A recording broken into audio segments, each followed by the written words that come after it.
Good morning, Starshine. This is Madar from Song of Stones, and I am a crystal whisperer, which means I talk to stones and they talk to me.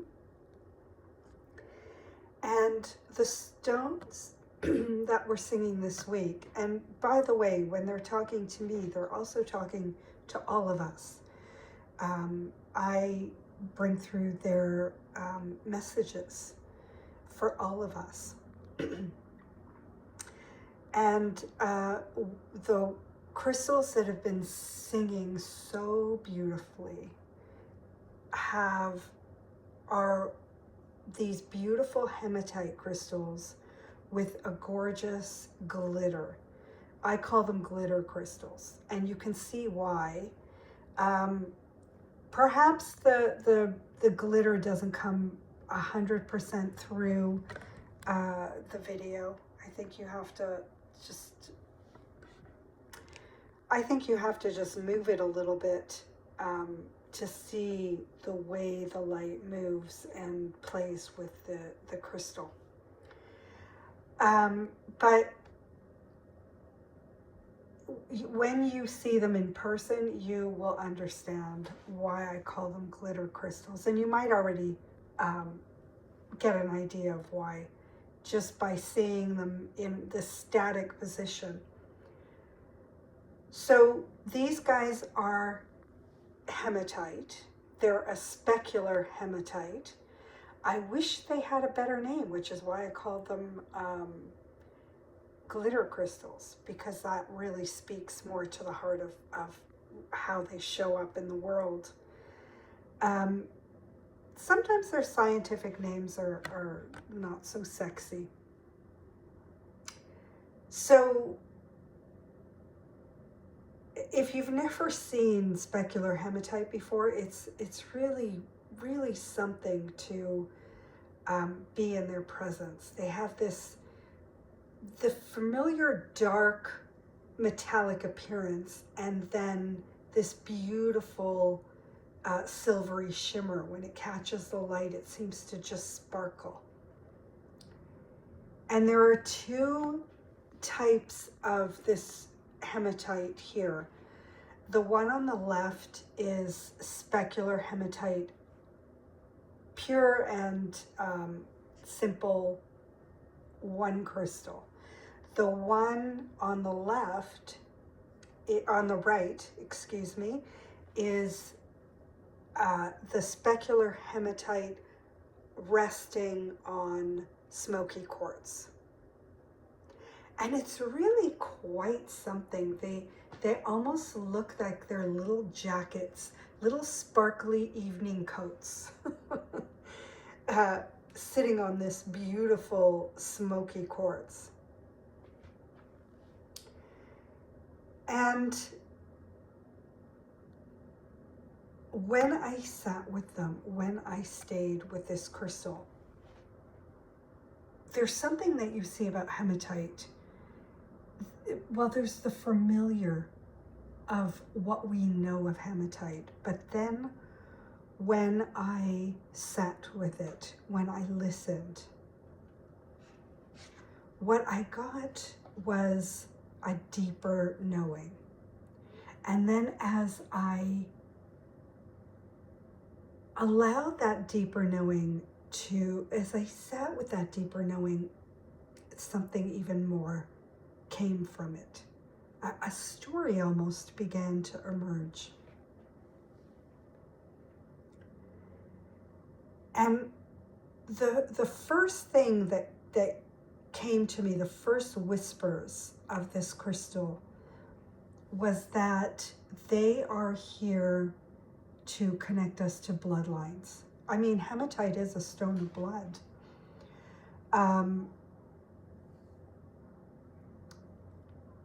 But I want to tell you a little bit more of how hematite forms before I go even deeper. Hematite is actually born through transformation. It begins with iron, and then iron meets oxygen, and then something transforms. The iron oxidizes, and hematite is formed. So right from the beginning, this crystal is already one of strength and transformation. And I think that's why hematite feels so grounding. It has this really strong energy, but it isn't necessarily a hard energy. It can actually help us quiet the mind. And I think many of us know what that's like when the mind gets busy and suddenly we're carrying everyone's expectations and everyone's opinions and everyone's energy. And we can lose track of ourselves. And hematite seems to come in and ask this very simple question: what is mine and what is not? What am I meant to carry in this world? And what am I holding? What am I carrying? What is weighing me down without reason? It's such a beautiful question. And, that question alone can take us where we want to go. Sometimes we don't need any more than that.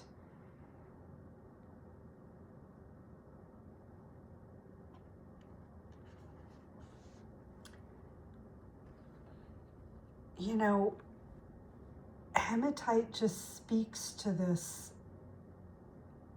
beautifully, and it's very reflective.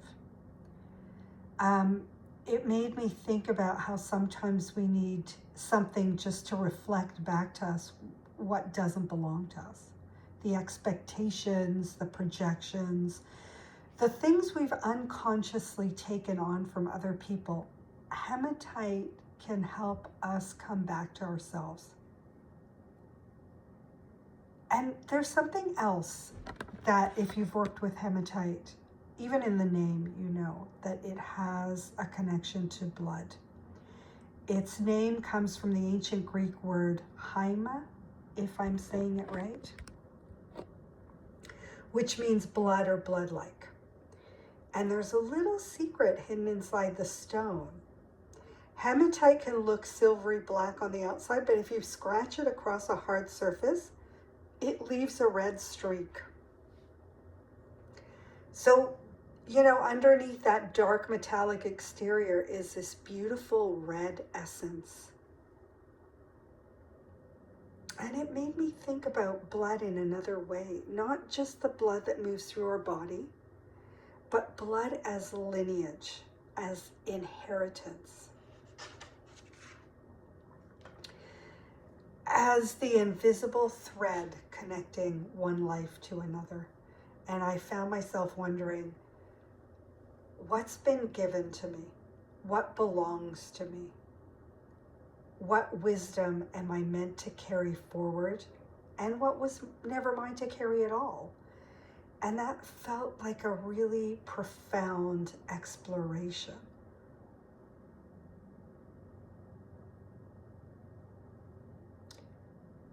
And there's two different expressions here of hematite. And the one, when hematite merges with smoky quartz, it's very different. It wasn't disappearing. The sparkle wasn't disappearing into the darkness of the smoky quartz. It was emerging from it. Little sparks of metallic light wraps around this deep, smoky, earthy tone. And there's something there. Sometimes what's hidden isn't meant to stay hidden. Sometimes it's waiting to be revealed. And in this way, part of hematite's essence, its sparkle, wants to be seen. And then, of course, we've got the beautiful grounding, earthy quality of the smoky quartz, which,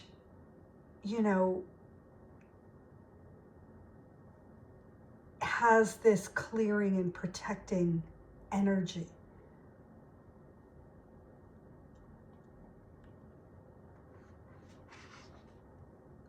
And it's not so different from the qualities of the hematite itself. But then if we think about it a little more, maybe, the deeper teaching isn't really about protection. Maybe it's about release, about letting go, because we don't have to carry everything that we come into contact with. Some things can just go through us and they don't have to stick to us. We can just let them go through, let them be released. And then there was this beautiful message that said, and it's something that I really want you to hear. We don't have to hold on to what we've outgrown in order to prove that it mattered. And I think that this is why a lot of us get stuck with clutter in our lives, clutter in our homes, and also clutter in our hearts. And I just want to say it again because I really love this part and I want you to hold it. We don't have to hold on to what we've outgrown in order to prove that it mattered. We can let go of something and still honor what it was. We can release something without saying that it was a mistake.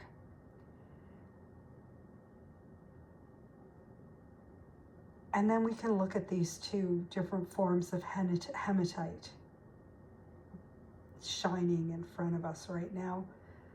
One catches the light, the other emerges from the dark. One reflects, the other reveals. And both seem to be asking us to see more clearly, to know what is ours and to release what isn't, and to trust what remains.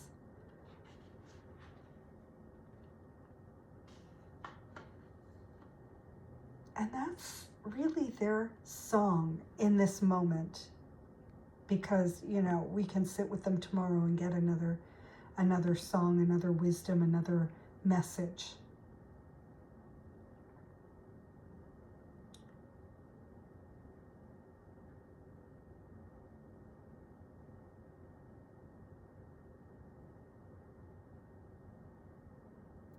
But I think they're just asking us to look a little closer. There's more here. And that's one of the magical things about the crystals. They don't always tell us exactly where to go. Sometimes they just help us remember that we're already there, or we're already on the way.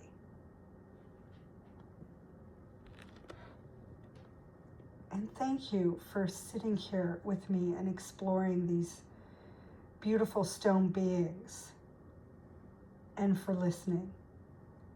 And I want to leave you with blessings of so much love and so much light. And I want to remind you, if you want to explore the crystals with other like-hearted souls, in the fall, we're going to bring back the crystal live gatherings, and I want you to know that you are invited.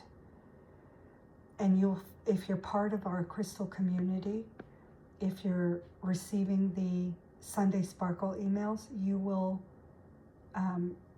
get the invitation when we start again. And if you're not part of our community, welcome, you're invited. Consider this a personal invitation from me to join us. And I will see you next time, my friends.